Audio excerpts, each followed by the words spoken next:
সুপ্রিয় দর্শক শ্রোতা, আসসালামু আলাইকুম। স্বাগত আইএফআইসি নিবেদিত এই সময়ে। আমি জাহেদ চৌধুরী আপনাদের সঙ্গে আছি। আজ আমরা আলোচনা করব সমসাময়িক বিভিন্ন গুরুত্বপূর্ণ বিষয় নিয়ে। এই মুহূর্তে জাতীয় সংসদ নির্বাচনই একমাত্র আলোচনার বিষয়, এর সাথে রয়েছে গণভোট। জাতীয় সংসদ নির্বাচনে রাজনৈতিক দলগুলো, বিশেষ করে বিএনপি, জামাতে ইসলামী এবং এনসিপি ইতিমধ্যে তাদের নির্বাচনী ইশতেহার ঘোষণা করেছে এবং আজকে এনসিপি, ইসলামী আন্দোলন সহ অন্যান্য রাজনৈতিক দল জাতির উদ্দেশ্যে জাতীয় প্রচার মাধ্যমে ভাষণও দিয়েছেন তাদের প্রধানরা। আগামীকাল বিএনপি এবং জামাত ইসলামীর প্রধান জাতির উদ্দেশ্যে বাংলাদেশ টেলিভিশন এবং বাংলাদেশ বেতার সহ অন্যান্য মিডিয়ায় ভাষণও দিবেন।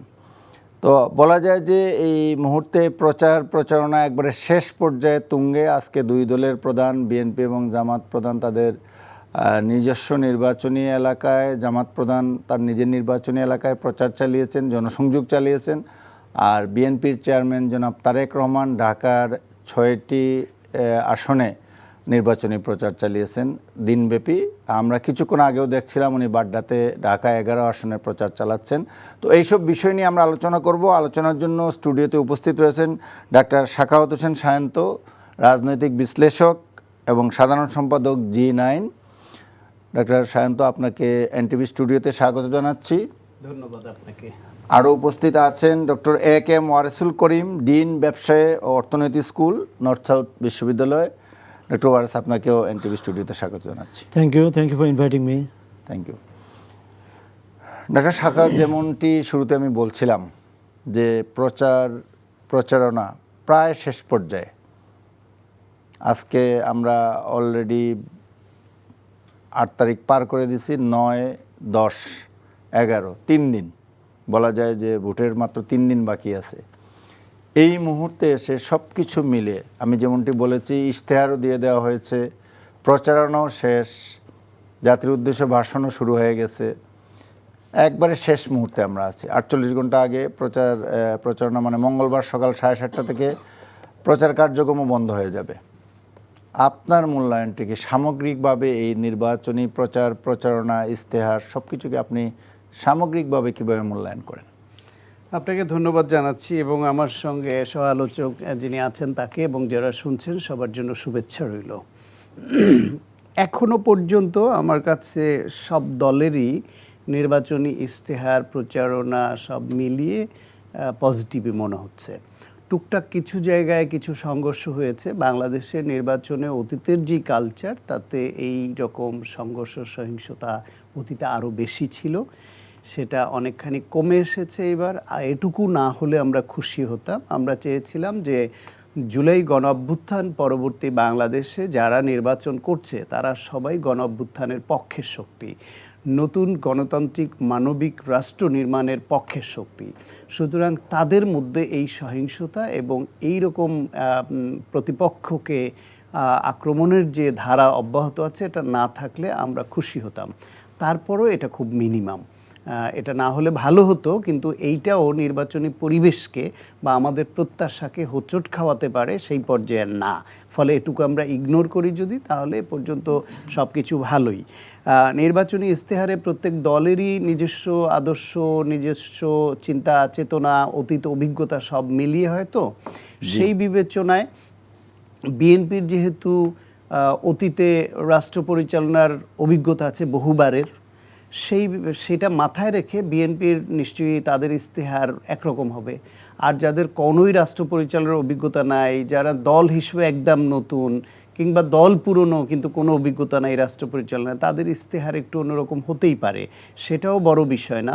বিএনপির ইশতেহারের ব্যাপারে আপনি নিজেও ছিলেন ইশতেহারের সে অনুষ্ঠানে। আপনি জানেন যে তারেক রহমান যে ইশতেহার পাঠ করেন তার শুরুতেই তিনি বলছেন যে শহীদ প্রেসিডেন্ট জিয়াউর রহমান প্রণীত যে 19 দফা, সেটাকে ভিত্তি করে তার ধারাবাহিকতায় ম্যাডাম খালেদা জিয়ার যে ভিশন 2030, সেটাকে ধারণ করে তারেক রহমানের তত্ত্বাবধানে যে রাষ্ট্র মেরামতের 31 দফা, সেইটার ভিত্তিতে পরবর্তী যে আলাপ আলোচনা, সমস্ত কিছুর ভিত্তিতে তার উপলব্ধি, এইসব নিয়ে নতুন করে রাষ্ট্রকে গণতান্ত্রিক মানবিক ভবিষ্যৎমুখী করবার এই যে সব উপাদানের সমন্বয়, এটাই হচ্ছে তার প্ল্যান। তিনি বলেছেন যে, তিনি যে বলেছিলেন আই হ্যাভ এ প্ল্যান, এইখানে কিন্তু ওইখানে দি প্ল্যান লিখে এই যে ওই ইস্তেহারের যে 5টা অধ্যায় 44 পৃষ্ঠার ভাগ করা, সেই অধ্যায়গুলোর নাম কিন্তু দি প্ল্যান লিখে সামনে লেখা। তার মানে এই 5টি অধ্যায় 44 পৃষ্ঠার মধ্যে যত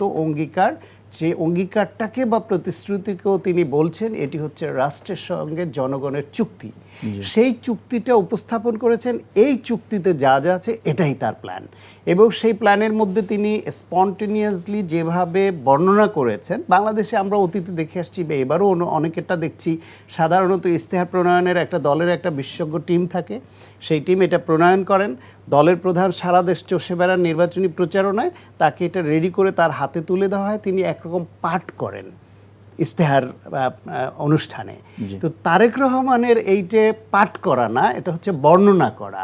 তিনি যখন ব্যাখ্যা করছিলেন, এক্সপ্লেইন করছিলেন, আমার ব্যক্তিগতভাবে ভালো লেগেছে, স্পন্টেনিয়াস, এবং মনে হচ্ছিল তিনি বিষয়ের মধ্যে অতীতে ঢুকেছেন এবং তার ব্রেন চাইল্ড অনেকগুলি তিনি জেনে বুঝে এখানে ইনকর্পোরেট করেছেন, এবং তিনি সে কারণেই সবগুলোর ব্যাখ্যা বিশ্লেষণ নিজের মতো করে সুন্দর করে দিতে পেরেছেন। এটা একটা ইস্তেহার অনুষ্ঠানের নতুন একটা ধারা, বৈচিত্র্য নিয়ে এসেছে। এটা জামাতের ক্ষেত্রে কি আপনি জামাতের এই ইস্তেহার প্রকাশ অনুষ্ঠানটি আপনি ফলো করেননি টেলিভিশনে কিংবা অন্য জায়গায় কোথাও কি দেখেছিলেন, কিংবা মানে তাদের ওইটার মধ্যে কি আপনি পেয়েছেন, কিংবা ভালো মন্দ সাইডটা কম্পারেটিভ স্টাডিটা কি? কম্পারেটিভ স্টাডিতে হচ্ছে জামায়াত ইসলাম যে ইস্তেহার, জি, তাদের যে মাঠের বক্তৃতা, তাদের যে কথা, তাদের যে ভোট চাওয়ার ক্ষেত্রে তাদের যে আচরণ, সেইটা আর ইস্তেহারের মধ্যে একটা পার্থক্য আছে। কিরকম?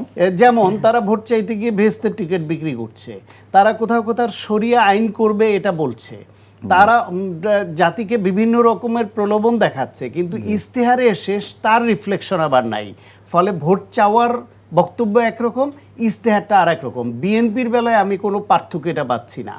এবং এই ক্ষেত্রে ধরেন তারা নারীর বিষয়ে তারা একদিকে একজন নারীকেও তারা নমিনেশন দেয়নি, কিন্তু ইস্তেহারে আবার বলছে তারা যথেষ্ট সংখ্যক নারীকে মন্ত্রী বানাবেন। তো তাদের যদি টেকনোক্র্যাট কোটায় বানাতে হবে, যদি 30 সদস্যের মন্ত্রিসভা হয় তাহলে 30 সদস্য পাবেন 10%-এ 3 জন, 60 সদস্য হলে পাবেন 6 জন। তা সবই কি নারী দিবেন? তাহলে যথেষ্ট সংখ্যক কীভাবে হবে? এক। দ্বিতীয় প্রশ্ন হলো, যদি আপনার এইখানে টেকনোক্র্যাট কোটায় যথেষ্ট সংখ্যক নারীকে মন্ত্রী বানানোর উপযুক্ততা থাকে, তাহলে সে নারীদের মধ্যে একজনকে আপনি নমিনেশন দেওয়ার জন্য উপযুক্ত মনে করলেন না কেন? এই প্রশ্নটা আসবে। দ্বিতীয় প্রশ্ন হচ্ছে, একদিকে আপনি বলছেন নারী দলের আমির হতে পারবে না, প্রধানমন্ত্রী হতে পারবে না, নারী নেতৃত্ব নিয়ে রিজার্ভেশন, তাহলে কি রিজার্ভেশন এই 2 পদ নিয়েই আপনি যখন মন্ত্রী বানাবেন তখন ওই মন্ত্রণালয়ের নেতৃত্বটা সে দিবে না? তাহলে একটা মন্ত্রণালয়ের নেতৃত্ব থাকতে পারবে এবং তার অধীনে অন্যরা কাজ করতে পারবে, আর 10টা মন্ত্রণালয়ের তার প্রধানমন্ত্রী সেটা হতে পারবে না। এই বৈপরীত্য কেন? ফলে এইরকম অনেক কিছুর ব্যাখ্যা জামায়াত ইসলাম দিতে পারেনি, পারছে না, গোজামিল দিয়ে বিভিন্ন দিকে নিচ্ছে। আমরা স্বাস্থ্য নিয়ে, আমি যেহেতু চিকিৎসক, স্বাস্থ্য নিয়ে জামাতের যে প্রস্তাবনা ভালো, বিএনপির প্রস্তাবনাও ভালো, এনসিপিরটাও ভালো। তো বিএনপির একটা প্রস্তাবনা আমার কেন আলাদাভাবে ভালো লেগেছে সেটা বলি, সেটা হলো রোগ প্রতিরোধের জন্য যে 1 লক্ষ স্বাস্থ্যকর্মী সচেতনতামূলক ব্যবস্থাপনার জন্য নিয়োগ দিতে চেয়েছেন। এইটা আমার কাছে ইউনিক লেগেছে, কারণ বাংলাদেশে নন কমিউনিকেবল ডিজিজ যেগুলা, তার হার অত্যন্ত উচ্চ রক্তচাপ, diabetes, stroke, heart attack, cancer সহ নানাবিধ কিডনি ফেলিওর, এইসব রোগগুলো বাংলাদেশে শুধুমাত্র মানুষের জীবনযাপন পদ্ধতি, সতর্কতার অভাব, সচেতনতার অভাব, খাদ্যাভ্যাস, এই ব্যায়াম না করা, এইসব কারণে এই রোগগুলো অনেকগুলো বাড়ছে। টোবাকো ইউজ, আমি আপনার কাছে আবার আসব। ফলে এইটাকে ফোকাস করাটা আমার কাছে মনে হয়েছে বিএনপির একটা আলাদা ইনোভেশন। আমি আপনার কাছে আসবো ডক্টর এ.কে.এম. ওয়ারেসুল করিম। আমি শুরুতে, উনি অনেকগুলো প্রশ্ন উত্থাপন করেছেন, সেগুলোর জবাব আপনি শেষ দিকে দিয়েন। শুরুতে ওভারঅল এই যে ক্যাম্পেইন, সেম কোয়েশ্চেন করতে চাচ্ছি ওনাকে যে কোয়েশ্চেনটা করেছিলাম ডক্টর সায়ন্তকে, যে ওভারঅল ক্যাম্পেইনটাকে আপনি কিভাবে দেখলেন ইশতেহারকে? থ্যাংক ইউ জাহেদ ভাই, অ্যান্ড থ্যাংক ইউ শান্ত ভাই। আমি অনেক দিনই আপনার টক শো অনেক দিন ধরে ফলো করছি এবং he is one of my favourite speakers. ভালো লাগছে ওনার সাথে কথা বলে। এবং আমি মনে করি যে overall the campaign was very good, মানে হাই কোয়ালিটি, জি। এবং যদিও মাইনর কিছু ভায়োলেন্স হয়েছে কিন্তু পিপলস পার্টিসিপেশন, স্পেশালি বিএনপির প্রোগ্রামগুলোতে তারেক রহমান বাংলাদেশে আসার পর এটা রিভাইটালাইজেশন হয়েছে, এটা নো ডাউট। একেবারে প্রথম ওনার প্রথম প্রোগ্রাম যেটা 300 ফুটে হয়েছে, তারপর যদিও দুর্ভাগ্যজনক যে বেগম খালেদা জিয়া ইন্তেকাল করলেন, বাট বেগম খালেদা জিয়ার জানা যায় ব্যাপক, মানে কোটির উপরে মানুষের সো এই যে সংশ্লিষ্টতা এবং জনসম্পৃক্ততা জি। যে পলিটিক্যাল প্রসেসে, এটা দুই দলই, এবং এরপরে জামায়াতের সাথে যখন এনসিপি যোগ দিল তারাও একটা রিভাইটালাইজড একটা ফোর্স পেল, এবং বিশাল একটা অ্যালায়েন্স 11টা দল, এবং এর মধ্যে ওই যে বললাম যে জামায়াতের একটা বড় অ্যাডভান্টেজ তৈরি হয়েছে যে এনসিপি তাদের মধ্যে আধুনিকতা, যে মডার্ন জেন জি আধুনিক চিন্তাভাবনা, তরুণ যে তারুণ্যের যে স্বপ্ন, তারুণ্যের ভাবনা, এগুলো অ্যাকোমোডেট করার একটা অপরচুনিটি। এখন তারা কতটুকু কাজে লাগায় সেটা দেখার বিষয়।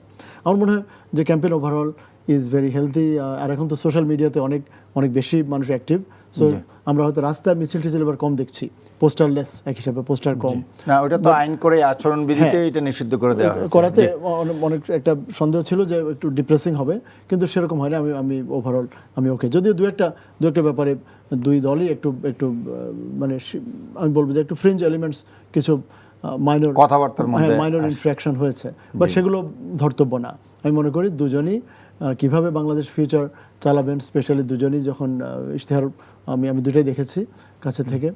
সো আমার কাছে মনে হচ্ছে যে এখন পর্যন্ত একটা হেলদি কম্পিটিশন আছে।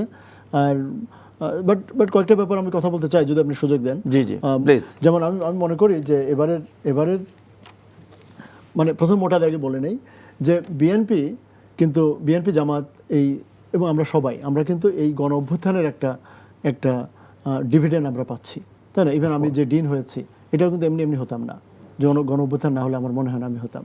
সো এটার একটা অন্যতম বেনিফিশিয়ারি কিন্তু তারেক রহমান সাহেব নিজে, তাই না? বেগম খালেদা জিয়া দেশে ফিরে আসতে পেরেছেন, এই এতগুলো মামলা থেকে মুক্তি পাওয়া, এতগুলো মামলা দেশে মানে পৃথিবী যেখানেই থাকুন, যদি এতগুলো মামলা আপনার ঘাড়ের উপর কনভিকশন, মানে আপনার ঘাড়ের উপর ঝুলতে থাকে, আপনার তো যৌবন শেষ হয়ে যাচ্ছে, আপনার তারপরে মানে সিনিয়র এজও আপনার এভাবে আরো 10 বছর গেলে মানে লাইফের সাম অফ দ্য মানে মোস্ট বিউটিফুল ইয়ার্স আপনি এভাবে মানে একটা স্টিগমা নিয়ে আপনার, তারপর ওনার মাতা যিনি তো জেলই খাটলেন, তাই না? এখন পরে জানা গেল যে সবই অন্যায় মামলা, সবই মিথ্যে।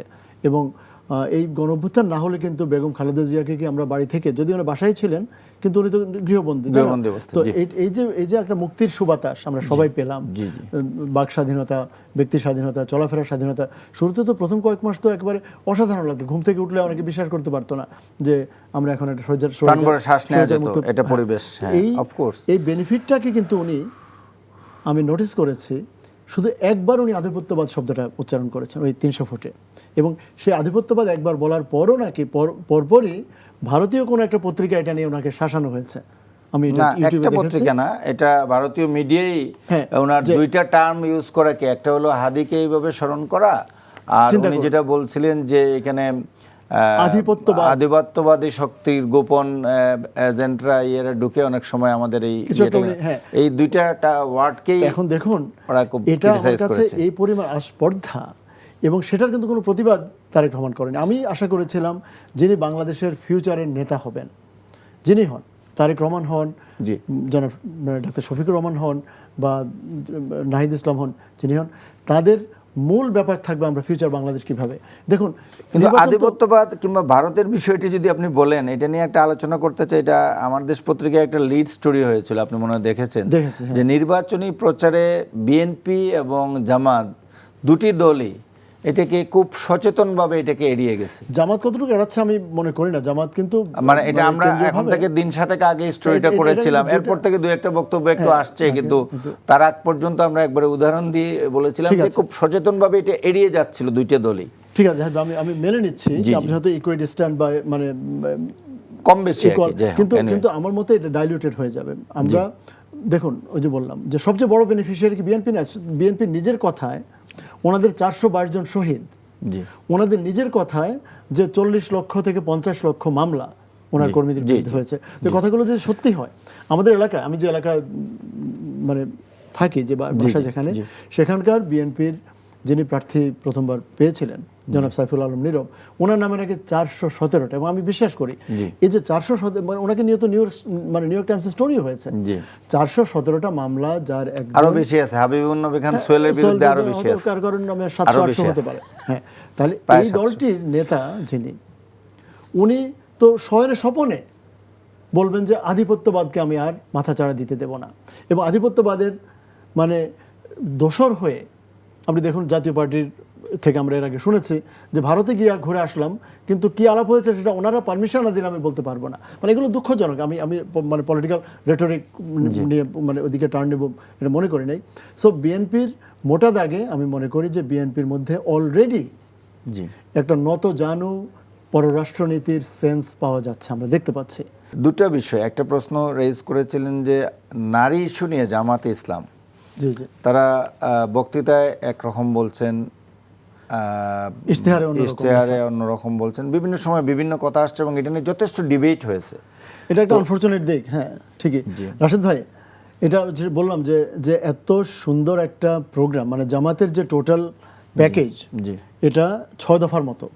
আমি মনে করি দে হ্যাভ এ উইনিং মানে প্যাকেজ, যেটা 6 দফা নিয়ে বঙ্গবন্ধু যে 70 নির্বাচন করেছিলেন, মানে ইশতেহারে এবং ইকোনমিক পলিসি যেটা 20 তারিখে ওনারা প্রথম প্রেজেন্ট করলেন হোটেল ইন্টারকনে, যে এমন কিছু জিনিস ছিল। আমি হ্যাঁ, তো প্রথমে আমি আপনাকে বলি যে নারী ইস্যুতে বললাম যে একটা সাইড ট্র্যাক্ট হয়ে একটা মাইনর ইস্যু এখন সবচেয়ে মোস্ট ডিসকাসড, মোস্ট মানে ডেলিবারেটেড ইস্যু হয়ে দাঁড়ালো, এবং পুরোটাই কিন্তু একটা বিভ্রান্তি। আমি আপনাকে বলি এক কথায় কী কী বিভ্রান্তি হচ্ছে সেটার দিকে আর যাচ্ছি না। নারীদের কর্মঘণ্টার ব্যাপারে উনি আমেরিকায় একটা কথা বলেছিলেন, প্রস্তাব দিয়েছিলেন, প্রথম যেটা একটা ওয়েভার, হ্যাঁ ওখানে শুরু। এরপর এটা ঠিক আছে, উনি এটা এর থেকে ব্যাক ট্র্যাক করেননি। এটা একটা মানে স্ট্রং একটা লিডারের একটা বৈশিষ্ট্য, মানে 8 ঘন্টার জায়গায় 5 ঘন্টার কর্মঘণ্টাটা 5 ঘন্টা, এটাই বলছিলেন 8 ঘন্টার জায়গায় 5 ঘন্টা। এটা কিন্তু খুবই ন্যারো একটা ব্যান্ডের ক্ষেত্রে।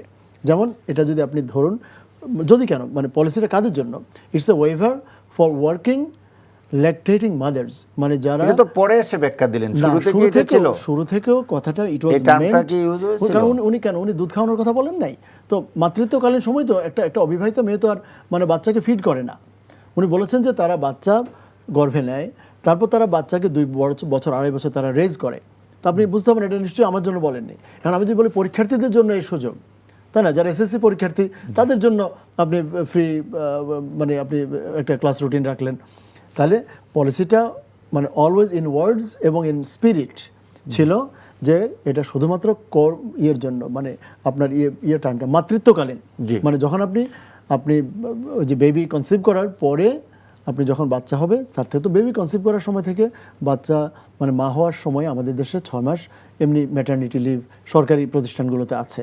আজকে আমি খবর পেলাম যে গার্মেন্টসগুলোতে, যে বিকেএমইএ প্রেসিডেন্টের সাথে সকালে কথা হচ্ছিল, যে গার্মেন্টসে কিন্তু 6 মাস না 4 মাস। 4 মাস ছিল, আগে 4 মাস ছিল, এখন গভর্নমেন্ট আইনে 6 মাস। কিন্তু অনেক জায়গায় আপনি এই কারওয়ান বাজারে দেখেন, এই যে আমাদের প্রগতি সরণিতে যে রিটেল সেক্টর, রাস্তায় রাস্তায় যে হাজার হাজার দোকান আছে, সেখানে 1 ঘন্টাও তো নেই। একদিনে অনেক আমাদের বাসা বাড়িতে যারা মানে গৃহ পরিচারিকা হিসেবে কাজ করে, তাদের তো আমরা একদিনের জন্য আমরা আমার কোনো ম্যাটারনিটি লিভ নেই।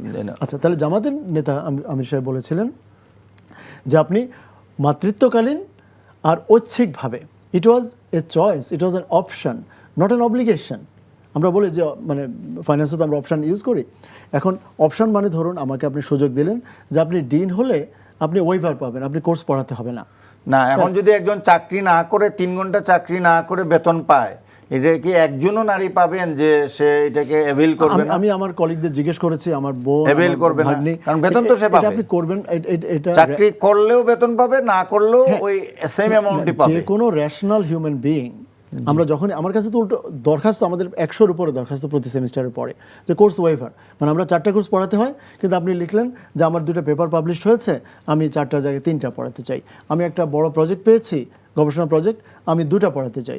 এই যে কোর্স ওয়েভার নিচ্ছেন, মানে বিভিন্ন কারণ আমরা যেমন, আমি আপনার কাছে এটা নিয়ে আসবো, এই ব্যাপারে আমি শেষ কথা 2টা শব্দ শুধু বলতে চাই, যে এটা হচ্ছে মাতৃত্বকালীন, this is only during those 2 years of lactating period, আপনি যে মানে বাচ্চাকে যে রেজ করছেন, দুধ খাওয়াচ্ছেন, আর হয়তোবা প্রেগনেন্সির সময় যদি আপনি চান, আর হলো এটা ঐচ্ছিক।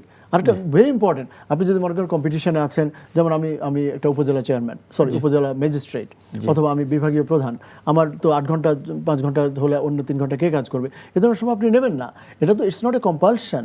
আচ্ছা, আমরা এই প্রসঙ্গে আমার মনে হয় যে নারীর ক্যারিয়ার মানে স্লোগানটা হচ্ছে ইয়োর ক্যারিয়ার ইয়োর চয়েস, তাই না? আপনার চয়েস, আপনার ক্যারিয়ার আপনি কীভাবে গোছাবেন, আপনি চুজ করলে আপনাকে আমরা এটা extra, it's an olive branch, আপনাকে একটা সুযোগ দিচ্ছে, like a scholarship, like a stipend, like a fellowship. আপনার সাংবাদিক, আপনার কাছে আবার আসবো ঘুরে ডক্টর সায়ন্ত, এটা নিয়ে যদি আপনি বলতে চান একটু বলে আমরা ভিন্ন একটা প্রসঙ্গে যাব। এটা নিয়ে বলতে কি, ওয়ারিস ভাইয়ের কথা শুনে আমি একটু জিনিস মনে করলাম যে জামায়াতের আমিরকে যে উচ্চতায় তুলে যেভাবে করছেন, ফাইন, দলের নেতাকে তো করতেই হয়। জামায়াত ইসলাম ভারতের আধিপত্যবাদের বিরুদ্ধে সোচ্চার, এটা কিসের মাধ্যমে প্রকাশ পেল? তাদের ম্যানিফেস্টোতে এই যে ভারতের যে ছবিগুলা প্রকাশ করলো, এর মাধ্যমে কতগুলা জিনিস তারা ভায়োলেট করেছে। এক হলো আপনি একটা বিশ্ববিদ্যালয়ের ডিন, ইন্টারনেটে পাওয়া গেল কারো পারমিশন ছাড়া, এটা কি ভারত বলে দিয়েছে? না বলি, কারো পারমিশন ছাড়া এইভাবে যার তার ছবি নিয়ে ছাপা জায়েজ?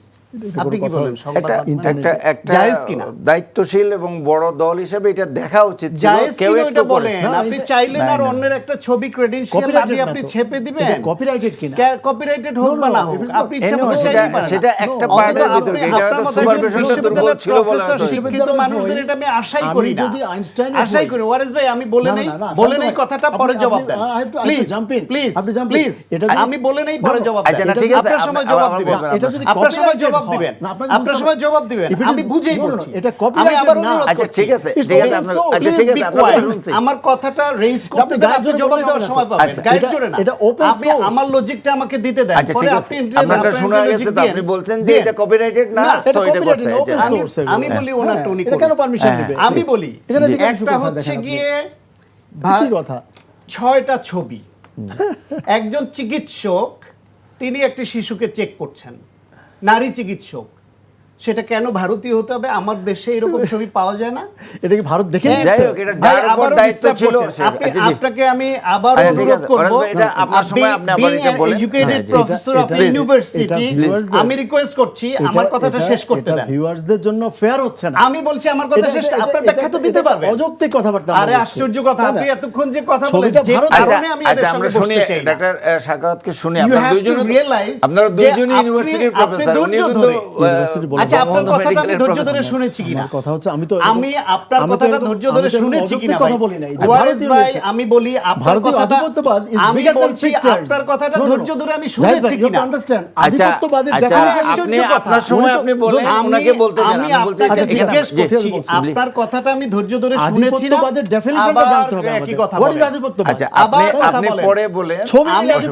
আমি শুধু বলছি আপনার কথাটা আমি ধৈর্য ধরে শুনেছি না অনেকক্ষণ ধরে? শোনার মতো না, অযৌক্তিক কথা বলছেন। আচ্ছা, আপনি কি মনে করেন আপনি যা বলেছেন তার শোনার মতো আর আমারটা শোনার মতো না? না, ওনারটা উনি বলবেন, তারপরে আবার আপনি বলবেন, কোন অসুবিধা নাই, আমি আপনাকে বলবো। আপনি বলেন। এটাই হচ্ছে ফ্যাসিবাদ, যে আমি কথা বলবো সেই সময় আপনি ধৈর্য ধরে শুনবেন, আর আপনি বলার সময় আমি বলবো আপনারটা ধৈর্য ধরে শোনার মতো না। সবই ধৈর্য ধরে শুনেছি। এই মানসিকতাটাই তো ধৈর্য ধরে শুনি না।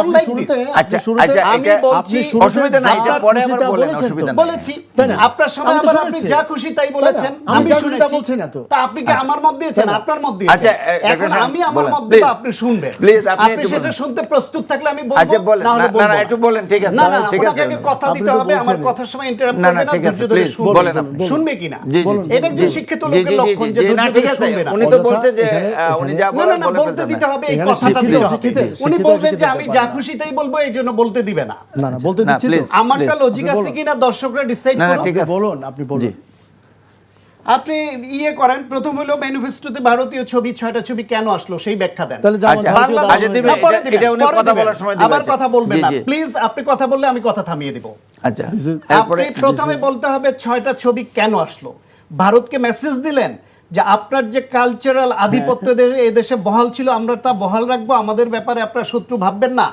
নাকি এখানে যে টিম ছিল সেটা অথর্ব, অযোগ্য, অদক্ষ টিম ছিল, যারা জানে না যে ভারতীয় এতগুলো ছবি ঢুকে পড়ছে। এইটুকু সেন্স যাদের নাই, তাহলে কিসের রাষ্ট্র পরিচালনার নীতিমালা দিবে? এক। দুই হলো, জাতীয় পার্টির নেতা বিদেশ থেকে আসার পরে কি আলোচনা হয়েছে জিজ্ঞেস করেছিল, বলছিল ওরা না করেছেন বলা যাবে না। জামায়াতের আমির কূটনীতিকের সঙ্গে মিটিং করেছে, বহু মাস পরে এসে যখন সেটা প্রসঙ্গ এসছে তখন বলছে এতদিন কেন বলেননি, বলছেন ওনারা নিষেধ করেছিলেন। জামায়াতের আমির সেটা বলেনি। জামায়াতের আমির আল জাজিরার সঙ্গে নারী প্রশ্নে যেই ইন্টারভিউ দিয়েছেন, সেই ইন্টারভিউর বক্তব্যের সঙ্গে তার এক্সের যেই বক্তব্য, সেটার হুবহু মিল, শুধু একটা শব্দ ছাড়া, একটা হ্যাক করা জিনিসকে আপনি এখানে আবার কথা বলবেন, প্লিজ কথা বলবেন, ঠিক আছে, শেষ করতে দিতে হবে। বলতে দেন, উনি টাইম ঠিক করবেন, আমি যখন বলবো আপনি চুপ করে ধৈর্য ধরে শুনবেন, আপনার আমি ধৈর্য ধরে করছি, আপনি এগুলোর প্রত্যেকটা আনসার দেওয়ার সুযোগ পাবেন, আনসার দেওয়ার সুযোগ পাবেন। দ্বিতীয় হলো, তিনি এক্সের সেটা নিয়ে পরে আবার নতুন নাটক করলো, উই রিভোল্ট বলে চট্টগ্রামে যেই কথাটা বলল, মুক্তিযুদ্ধ বিরোধীদের হাতে যদি মুক্তিযুদ্ধের ইতিহাস রচনার দায়িত্ব পড়ে তাহলে এইরকমই হয় যে অলি আহমেদ উই রিভোল্ট বলছেন। জীবনে কোনোদিন অলি আহমেদ নিজের মুখেও বলেন নাই যে উই রিভোল্ট আমি বলছি। 72 সনে জিয়াউর রহমান নিজের লেখার মধ্যে লিখছেন মধ্যরাত উই রিভোল্ট বলে তিনি বিদ্রোহ কিভাবে বললেন। যে আমাদের আমি সেটা বলে দিল, সেটা কি জায়েজ হয়েছে? উনি ওনাকে পার্টিতে শুয়ে পড়া মানায়, এইসব মুক্তিযুদ্ধের ইতিহাস ওনাকে দিয়ে মানায় না। ধর্ষণের নতুন সংজ্ঞা দিচ্ছেন যে দুইজন অসৎ নরনারীর মধ্যে যে শারীরিক সম্পর্ক সেটা নাকি ধর্ষণ। উনি ধর্ষণের নতুন সংজ্ঞা আবিষ্কার করছেন। ওনাদের দলের এমপি ঢাকা 17-তে সেনাবাহিনী ওনার পায়ে ধরেছে গিয়ে সে কথা বলেন। কোন সেনাবাহিনী পায়ে ধরেছে, কেন ওনার পায়ে ধরতে গেলেন বলেন। সেনাবাহিনী পা চেটে নাকি তারেক রহমানের রাস্তা পরিষ্কার করে দিচ্ছে। সেই সব কথা আমাদের একজন আইন প্রণেতার মুখে যখন এরকম অসভ্য শব্দ শুনতে হয়, অবশ্যই সেটা প্রোটেস্ট করতে হবে, যেটা আমরা কারো মুখ থেকে শুনতে চাই না। জাল সিল ব্যালট ওনারা বানাবেন, ওরা ঘরের মধ্যে 152 ব্যাট বানিয়ে রাখবেন, সেই সব ধরা পড়ছে, সেই সব নিয়ে আলোচনা হবে না। বিএনপির ম্যানিফেস্টোতে আধিপত্যবাদ বিরোধী কথা আছে, এক কথায় সব হয়ে যায়, সবার আগে বাংলাদেশ। সবার আগে বাংলাদেশ, এটা যদি মনে প্রাণে ধারণ করে এবং সেটা প্র্যাকটিসে আনে, এটাই হচ্ছে সবচেয়ে বড় আধিপত্যবাদ বিরোধী বক্তব্য, অবস্থান। যে অভিন্ন নদীর পানির হিস্সা নিয়ে কথা বলা আছে, রোহিঙ্গা ইস্যু নিয়ে কথা বলা আছে, বিএনপির অতীত অভিজ্ঞতা এবং এই গত 16 বছর তাদের যে লড়াই সংগ্রামের ইতিহাস এবং কোথাও গুপ্ত হয়ে কাজ না করার ইতিহাস, গুম খুনের মধ্যে প্রত্যক্ষ এবং প্রকাশ্যভাবে যে আন্দোলন সংগ্রাম করবার ইতিহাস, এবং এই যে তাদের যে নীতিমালা, তাদের যে 31 দফা, তাদের যে সংস্কার প্রস্তাব, সমস্ত কিছুতে কি রিফ্লেক্ট করে। বেগম খালেদা জিয়াউর রহমান কোনোদিন ভারতীয় আধিপত্যবাদ মেনেছেন, তা এখন তারেক রহমান তো তারই ধারাবাহিকতা রক্ষা করার অঙ্গীকার করছেন। তিনি 19 দফা, ভিশন 2030, 31 দফা সব কিছুর ওন করছেন। 31 দফার মধ্যে আধিপত্যবাদ বিরোধী কথা নাই, এই যে এইটার মধ্যে এইসব আধিপত্যবাদ বিরোধী কথা নাই। বাংলাদেশ বিএনপি হচ্ছে ওই দল যারা কাউকে প্রভু মানে না। আর ইসলামী আন্দোলন বাংলাদেশের আমির কি বলছে দাড়িপাল্লা নিয়ে, যে দাড়িপাল্লার এক পাল্লা দিল্লিতে আর এক পাল্লা ওয়াশিংটনে। ইসলামী আন্দোলন বাংলাদেশ ওনাদের শরিক ছিল, তারা বলছে মুনাফিক, কথা বলে এক, ভাবে এক, কাজ করে আরেক। এনসিপি আসার আগে বলেছে মুনাফিক, তাহলে দুইটা সঙ্গী আগের এবং পরের, তারা বলছে মুনাফিক। এটা তো বিএনপি বলছে না। এটা আমরা এই পর্যায়ে না যে আলোচনাটা আমি একটু শুনে আসি না, আমি তো আজকে একাডেমিক ডিসকাশন হতে পারতো। হি যে professor and dean of a university, I am a dean of another university, দুইজন শিক্ষিত মানুষ বসছে, একাডেমিক আলোচনা হতে পারতো, সুন্দর আলোচনা হচ্ছিল, কিন্তু উনি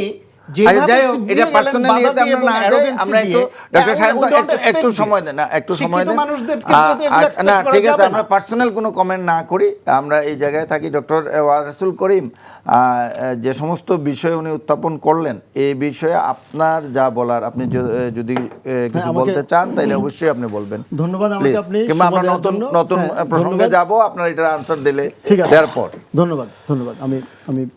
আমি জাম্প ইন করতাম না যদি আমার কাছে মনে হতো যে মোটামুটি রিজনেবল না। যাই হোক, এটা অনুষ্ঠানের সময় আছে, যদি এমন সময় হতো যে আর সময় নাই, আপনাকে বলতেই হবে, তখন একটা বিষয়। একটা কথা বলি ভাই, প্লিজ। একটা কথা বলে যে a drowning man catches a straw, মানে আপনি ডুবন্ত মানুষটা একটা খড়কুটো ধরেও বাঁচার চেষ্টা করে। ডক্টর সায়ন্ত যে ইস্যুগুলো আনলেন, এগুলোকে এক কথায় বলা যায় ফ্রিঞ্জ ইস্যুজ। ফ্রিঞ্জ মানে আপনার ধরুন যে মাথার মাঝখানে চুলগুলো না, এখান দিয়ে একটা দুটো পশম আছে, এখানে এগুলো নিয়ে আপনি ব্যস্ত। কোথায় আপনি যে মানে হোল লিস্ট আমি আর রিপিট করছি না।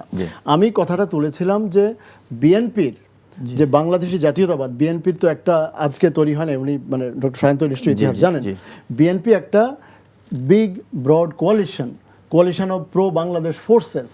বিএনপি একটা সিঙ্গেল পার্টি না, বিএনপি হওয়ার আগে জাতীয়তাবাদী ফ্রন্ট ছিল 6টা দল নিয়ে, সেখান থেকে বাজা দল, সেখান থেকে বিএনপি, এবং সেই বিএনপি আজকে কোথায় আমি আপনাকে দেখাই বাংলাদেশের ভোটিং বিহেভিয়ারের উপর। আমি শিওর যে আপনারা এখানে আমরা তিনজনই আমরা অবজার্ভ করি, কিন্তু আমি এটার উপর দীর্ঘদিন ধরে আমি এটার উপর গবেষণা করছি। আমি 91 থেকে 2001 পর্যন্ত 3টা নির্বাচন নিয়ে আমি একটা বইও মানে লিখেছি। যাই হোক, আশা করি আপনারা হয়তো পড়ে থাকবেন। সেখানে আমি যে ভোটিং বিহেভিয়ার দেখি, যে বাংলাদেশের ভোটটাকে আপনি মোটা দাগে আওয়ামী লীগ এবং অ্যান্টি আওয়ামী লীগ ব্লকে ভাগ করতে পারেন। এটা একটা ব্লক, এটা কোনো পার্টিকুলার পার্টিতে বিলং করে না। এরাই 79-এ যে খুলনায় মুসলিম লীগের খানি সবুরকে 3টে আসনে জয়ী করেছিল। এইবারে নির্বাচনে এসে মানে এই ব্লকটার মধ্যে কি মানে আপনি দেখা যাচ্ছে কি লক্ষ্য করছেন? এই অ্যান্টি আওয়ামী লীগ ব্লকের ভিতর বিএনপি বরাবর বলতো আমরা একটা সেন্ট্রিস্ট পলিটিক্যাল পার্টি, যদিও সেন্ট্রিস্ট অফিসিয়ালি, কিন্তু বেগম খালেদা জিয়া অন্তত ওনার যে মানে গত 30-35 বছরের রাজনৈতিক জীবন, উনি বলেছেন যে ইসলাম জাতীয়তাবাদী ইসলামী শক্তি, উনি দুটো শব্দকে বলতেন। এবং জিয়া রহমান সাহেব বলতেন যে সলিডারিটির কথা বলতেন, সংহতি প্রচুর বলা হতো, এবং মানে 7ই নভেম্বরটাকেও ওনারা সংহতি, এই সংহতির সময় জিয়া রহমান সাহেবও কিন্তু যে জাতীয়তাবাদী ইসলামী প্রচুর, যে বিসমিল্লাহির রহমানির রহিম থেকে শুরু করে, আমি বোঝাতে চাচ্ছি যে এই যে অ্যান্টি আওয়ামী লীগদের একটা কোয়ালিশনকে বিএনপি রিপ্রেজেন্ট করতো।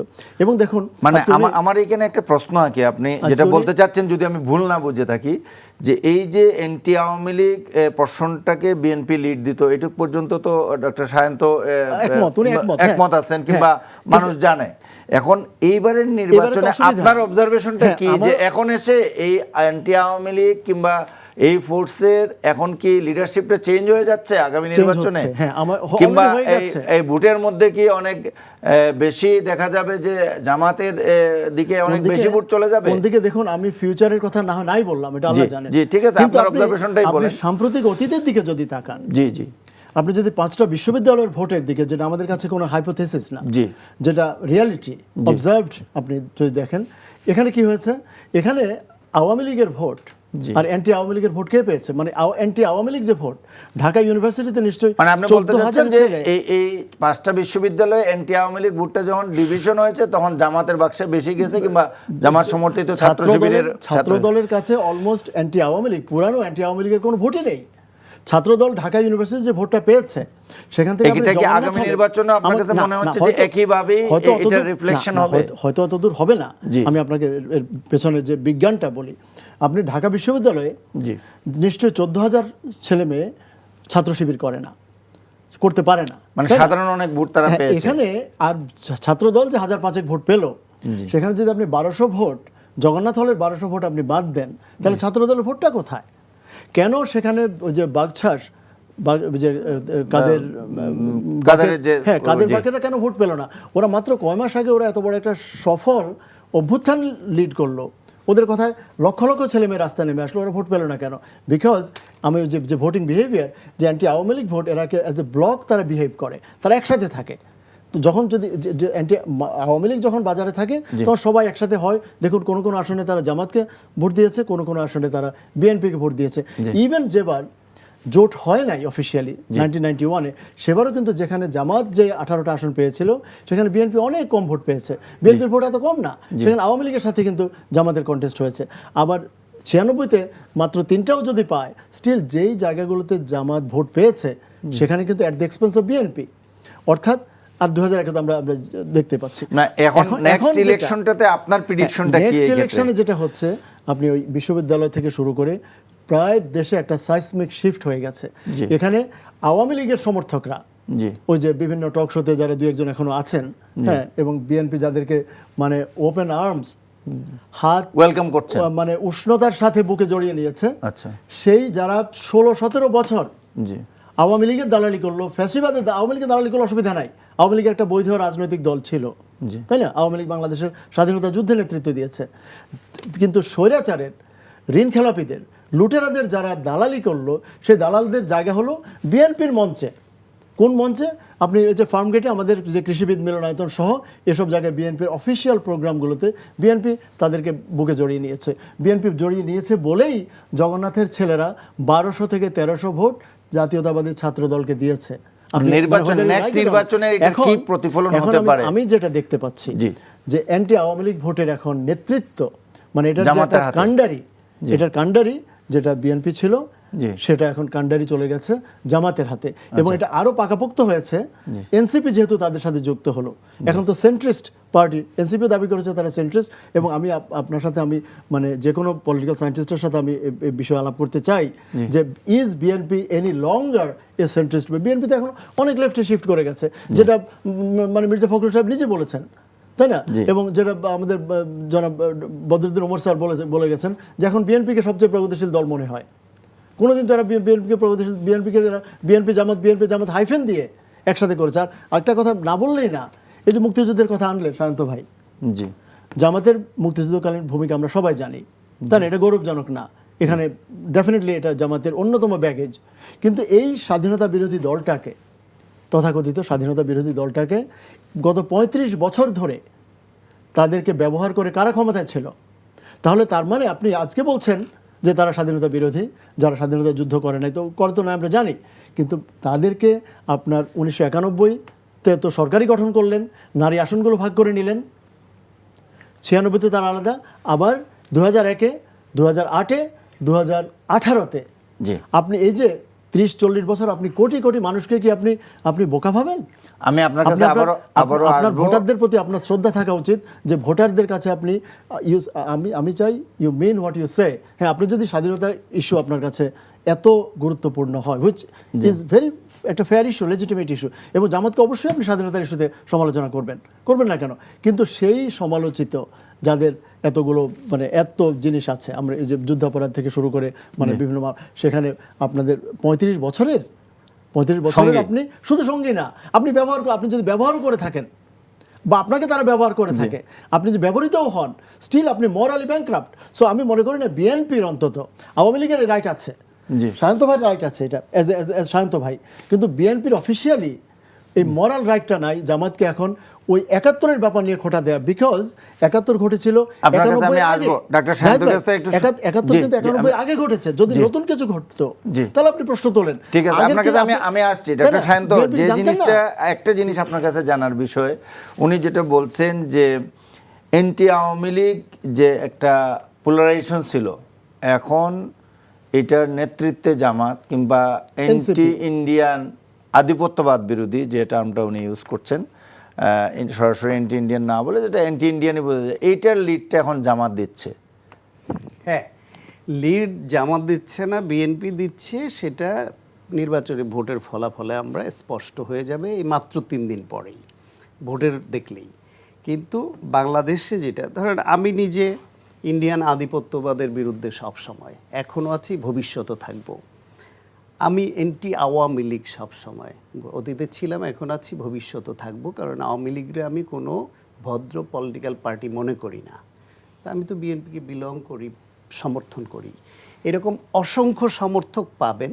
1, 2 হইল বিএনপি প্রগতিশীল মানে কি লেফটিস্ট? প্রগতিশীল তো সবারই হওয়া দরকার, জামাতেরও প্রগতিশীল হওয়া দরকার, তারা ইসলামিক প্রগতিশীল, প্রগতির পক্ষে থাকবে। সুতরাং বিএনপি প্রগতিশীল এটা মানি তো এই না যে লেফটিস্ট হয়ে গেছে। বিএনপির নিজস্ব একটা দর্শন আছে, আদর্শ আছে, তাদের নিজস্ব একটা পলিসি আছে, পলিটিক্যাল পলিসি আছে, সেই অনুসারে তারা পড়বে। তারা ডানের বামে, বামের ডানে। বিএনপি এদেশে পহেলা বৈশাখও পালন করে, বিএনপি এদেশে ব্যান্ড সঙ্গীতও নাচ গান করে, বিএনপি দেশে আপনার ওয়াজ মাহফিলে অংশগ্রহণ করে, বিএনপি রোজা নামাজও করে মুসলমান যারা। সুতরাং বিএনপি 2 দিককে ওন করে।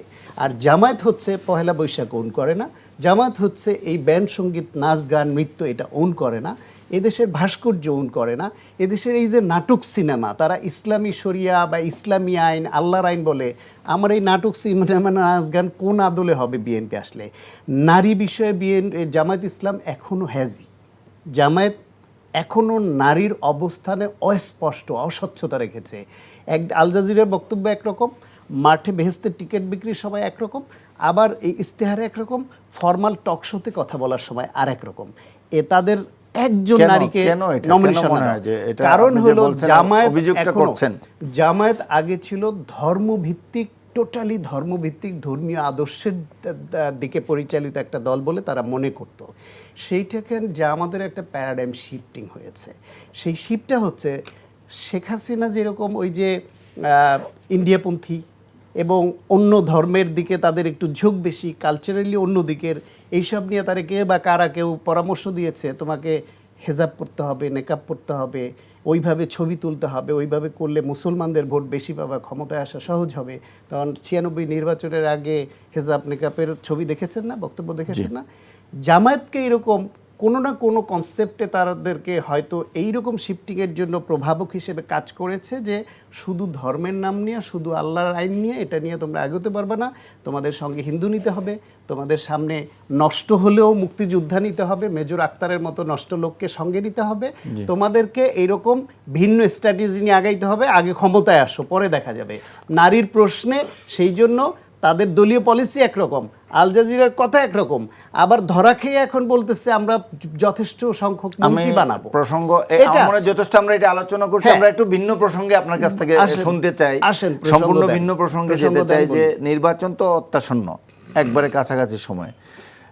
বিএনপির যে প্রার্থী আছে এর মধ্যে ৭৯টি আসনে প্রায় ৯০ জন বিদ্রোহী প্রার্থী, এবং এটা নিয়ে ব্যাপক আলোচনা এই গত শুরু থেকেই হচ্ছে, এবং যত নির্বাচন ঘনায় আসছে তত মনে হচ্ছে যে এটাই বিএনপির জন্য যতটা না জামাত চ্যালেঞ্জ, তার চেয়ে বড় চ্যালেঞ্জ। কারণ জামাতের সিটগুলো ফিক্স করা আছে, জানা আছে যে ওই সমস্ত আসনে জামাতের পজিশন ভালো, তারা জিতবে।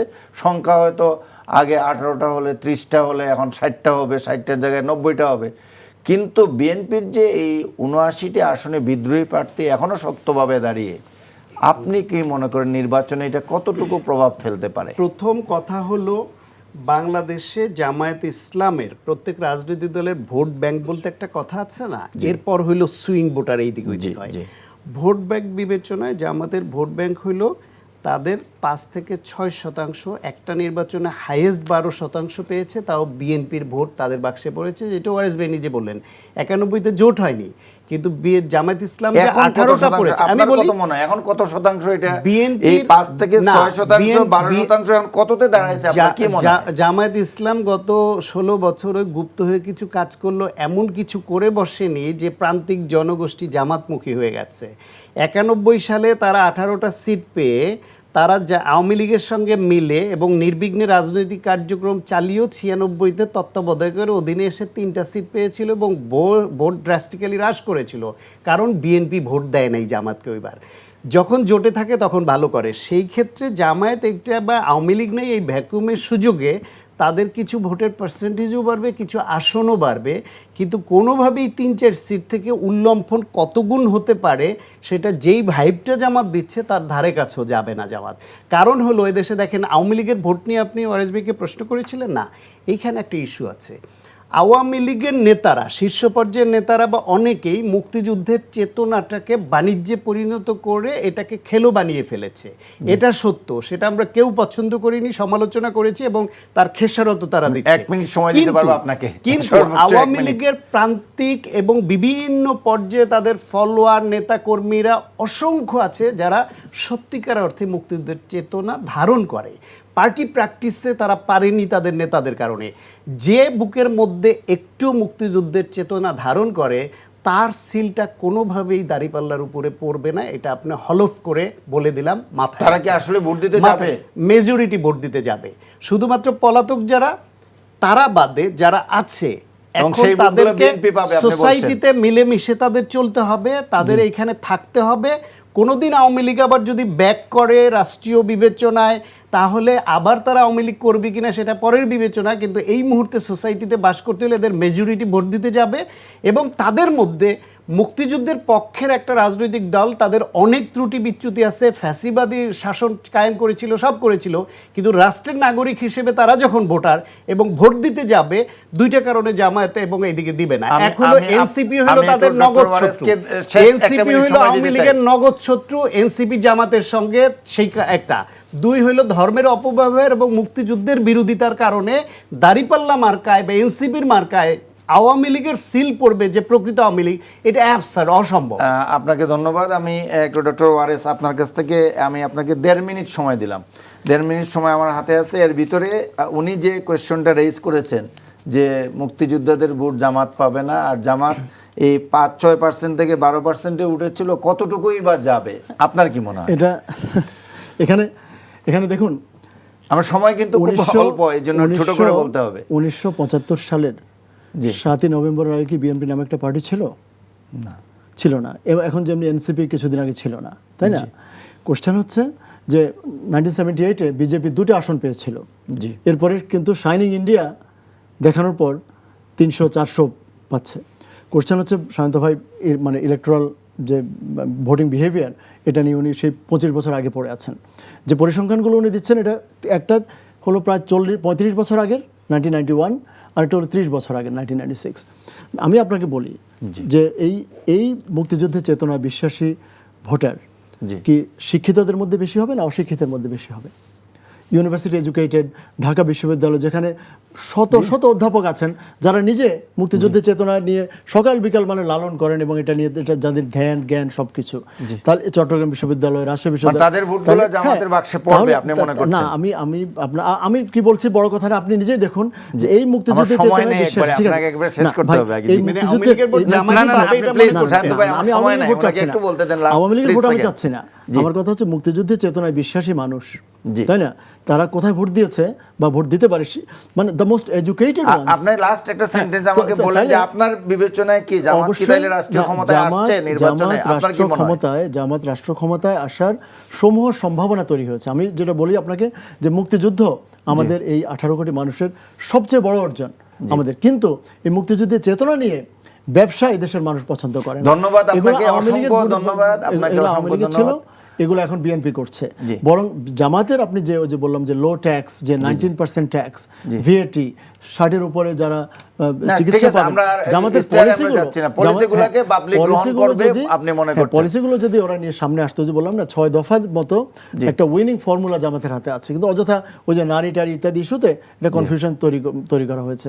বাংলাদেশের ভোটাররা অবশ্যই ওই যে বললাম মুক্তিযুদ্ধের ব্যাপার, যেমন ইসলামের ব্যাপার আমি ধন্যবাদ আপনাকে, অসংখ্য ধন্যবাদ। আপনার দেশের মানুষ রাজাকারদের রাষ্ট্র পরিচালনার দায়িত্ব দেয় কিনা, আমরা 3 দিন ওয়েট করি। ডাক্তার সাখাওয়াত আপনাকে অসংখ্য ধন্যবাদ, আপনাদের দুইজনকে অসংখ্য ধন্যবাদ জানাচ্ছি, এবং আমরা নির্বাচন পর্যন্ত অপেক্ষা করছি। দেশের মানুষের রায়, চূড়ান্ত রায়, সবচেয়ে বড় রায়। আমরা নিশ্চয়ই 12 তারিখ না হয় 13 তারিখে আমরা এই ফলাফল জেনে যেতে পারবো। আপনাদের অসংখ্য ধন্যবাদ আমাদের সময় দেওয়ার জন্য। সুপ্রিয় দর্শক শ্রোতা, এতক্ষণ আপনারা অতিথিদের বক্তব্য শুনলেন। শুভরাত্রি, আসসালাম।